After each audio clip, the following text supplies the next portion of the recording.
four of you signed his letter back in 2017 saying you would oppose changes to the filibuster, that it was important to protect minorities' right to input and all this. I know you feel this bill is particularly important, but I just came from a Republican press conference where they called all of you hypocrites for changing your view on that, and I'm curious what you say to that. My quick answer is because this is about democracy, not about policy. I answered that in my remark.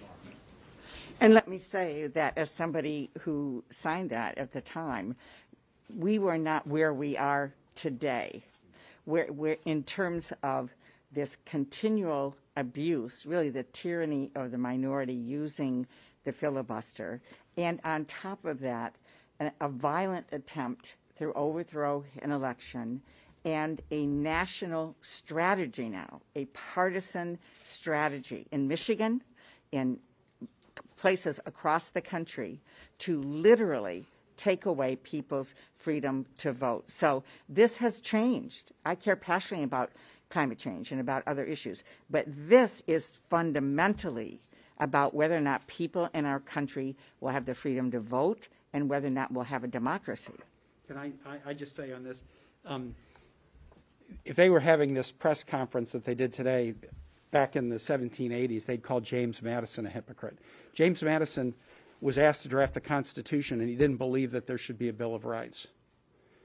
Then he saw Baptist ministers getting persecuted because they weren't Church of England in Orange County where he lived. And he decided, I guess maybe we need a Bill of Rights. That letter was written before one of the largest efforts in the history of this country to disenfranchise voters. It wasn't just an attack on January 6th. It was for a particular purpose, to disenfranchise 80 million people. And this Senate hardly is worth the name Senate if it's unwilling to respond to something like that. And so, yeah, I did write that in 2017, and I wrote it sincerely.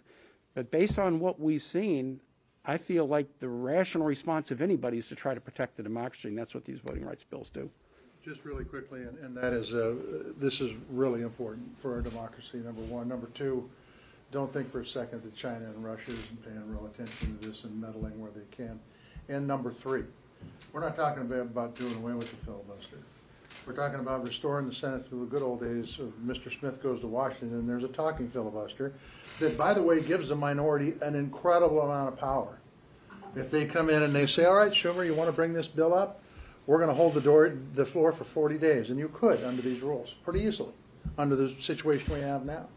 And so I think this is fair. And by the way, that will cause Schumer to come to the table. It will cause McConnell to come to the table. It will cause me to come to the table. It will cause Steve Daines to come to the table, and we'll get an agreement. I think it's good for bipartisanship, and I think it's essential for the country.